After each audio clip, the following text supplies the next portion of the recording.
Students, today I am going to give a presentation on Bayer strain theory, which is a part of your alicyclic hydrocarbons of your first semester first year chemistry. This Bayer strain theory is based on the experiments and the theories that was proposed by Lebel and Van 't Hoff.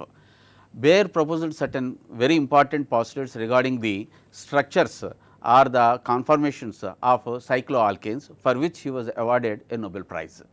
His main postulates are the rings, the cyclic compounds, the cycloalkanes are flat, the planar, the first point.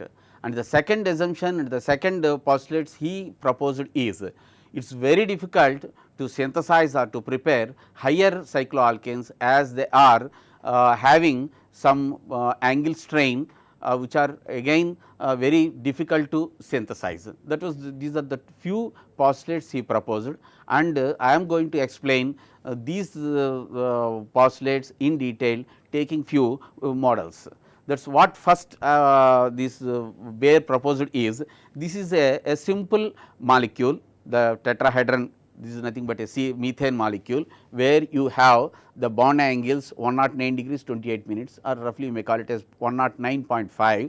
Here the bond angle between all the bonds are 109 degrees 28 minutes, thereby they are well separated and they have very less strain on this, the strain you may call it as a torsion strain between these atoms.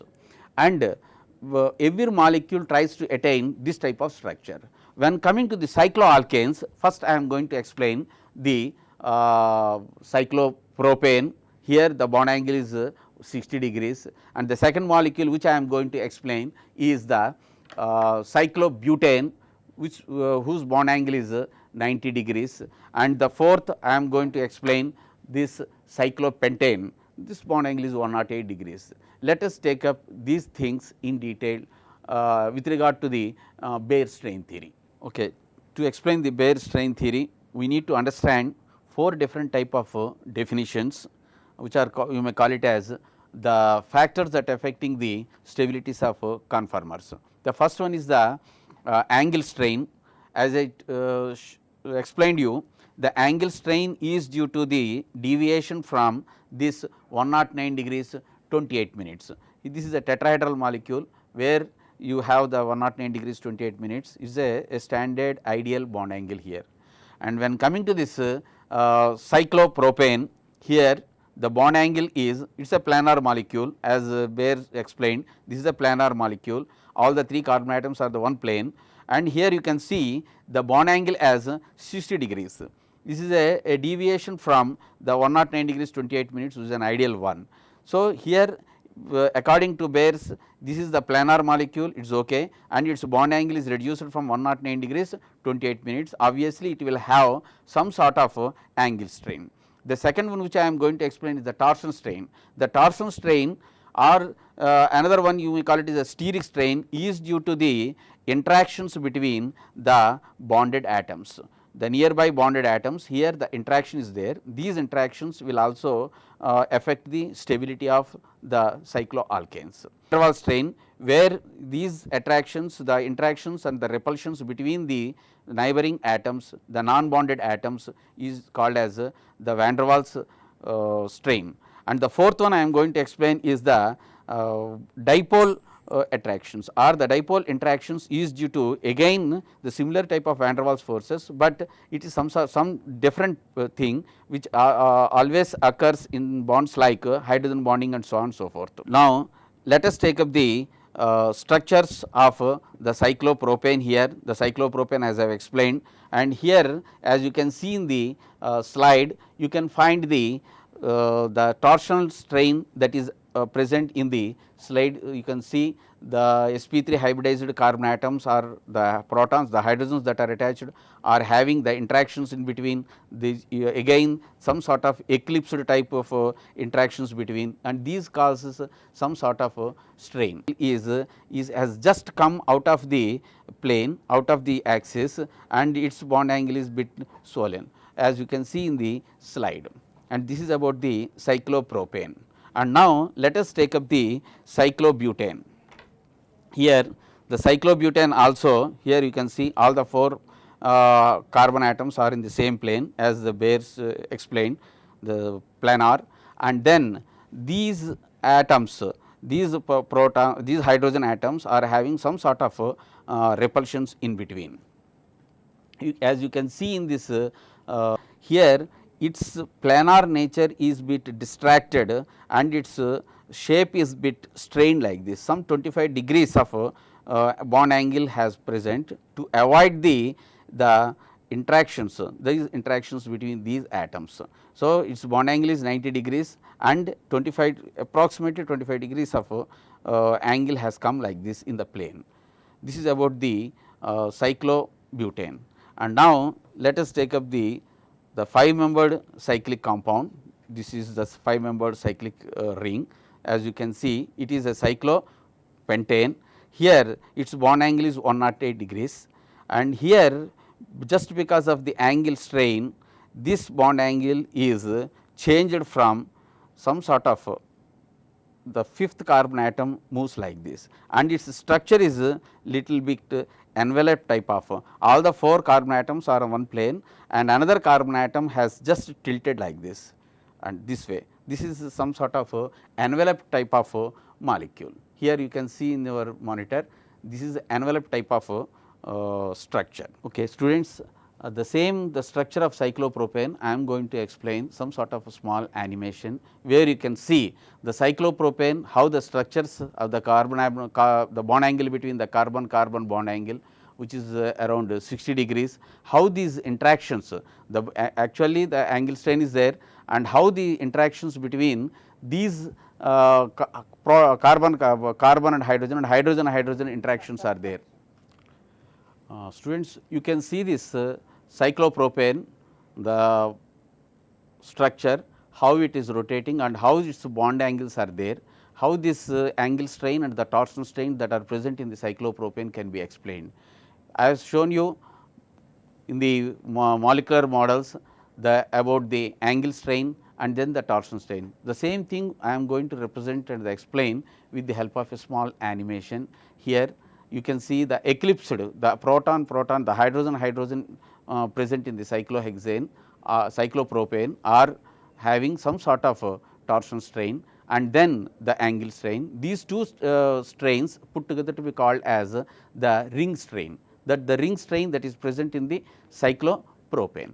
Students, now I am going to determine the angle strain that is present in the cycloalkanes. To determine the angle strain or the ring strain in total, we have to determine the deviation of the regular angle from 109 degrees 28 minutes, where you can see in this on the screen, d is the deviation, d is equal to half of 109 degrees 109.5 degrees minus alpha. Alpha is the bond angle that is present in the cycloalkanes. As I said earlier, 60 degrees for cyclopropane, 90 degrees for cyclobutane and 108 degrees for the cyclopentane and 120 degrees for the cyclohexane.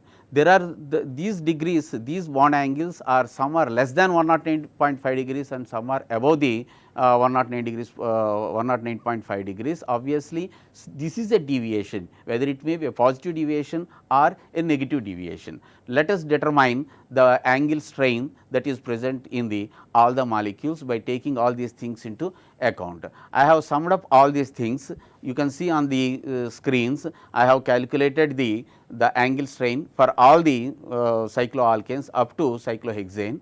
That is one point. There is another point that is to be remembered is the dihedral angle. Dihedral angle is the angle between the two planes that can be defined as it is the angle between the planes through two sets of 3 atoms having 2 atoms in common. For example, if you take 3 atoms out of which 2 atoms are common. You can see on the screen where the angle, the dihedral angle between the 2 bonds, and I have calculated that also. This also accounts a lot for calculating the angle strain. All these things I have put forward, put it in a table where you can able to see that ideal molecule which has got the 109 degrees 28 minutes where the torsional strength is torsional strain is 0 will have a ring strain of 0. For example, when coming to the cyclopropane, there you have the ring strain up to an energy of 15 kilojoules, and then when coming to the cyclobutane, it also has some 110 kilojoules. When coming to the cyclopropane, it is having the cyclopentane, it is having the lowest ring strain, that is around 26 kilojoules, whereas cyclohexane, just because of two factors, it is having the comfortable bond angle due to the puckered nature, and then the other point is the torsion strain is also very less, its ring strain is very less, which is account for 0 kilojoules. And I have also calculated the same thing in terms of calculating the heat of combustion. Heat of combustion can be defined as the amount of heat evolved when 1 mole of substance is burned completely in presence of oxygen. That also can be calculated, and that gives a direct or an indirect relationship with the angle strain also. You can see I have written the general formula of the cycloalkane, the CnH2n, oxygen ON, and all the carbons are converted to carbon dioxide and hydrogens are converted to H2O, and you will ultimately you will get heat. The heat is nothing but the heat of combustion, and I have tried to show all the heat of combustions of different type of cycloalkanes. As you can see on the screen, you can find the and I have calculated the heat of combustion for the entire molecule. For example, if you take cyclopropane, there you will be having the 3 CH2 groups, cyclobutane 4 CH2 groups, cyclopentane 5 CH2 groups, and cyclohexane you will find 6 CH2 groups, and I have calculated for as a whole, and then I have divided for each carbon molecule, each carbon CH2 group, and then you can see the angle strain that is present for all the molecules, where you will find the least for cyclopropane, cyclopentane, and then the cyclohexane also having this that ring strain. Basing on all these points, some sort of deviations are present in the Baer strain theory, which were overcome by another theory known as Chasles-Moore theory, and this explains certain very important points for explaining the stability of higher cycloalkanes. As the definition says, I told you in the beginning itself, these are the derivations from the points which I have explained earlier.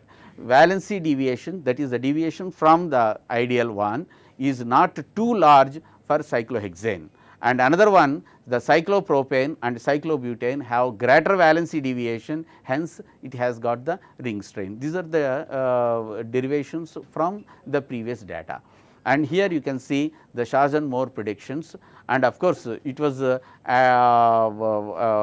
given some sort of information by Pfizer also.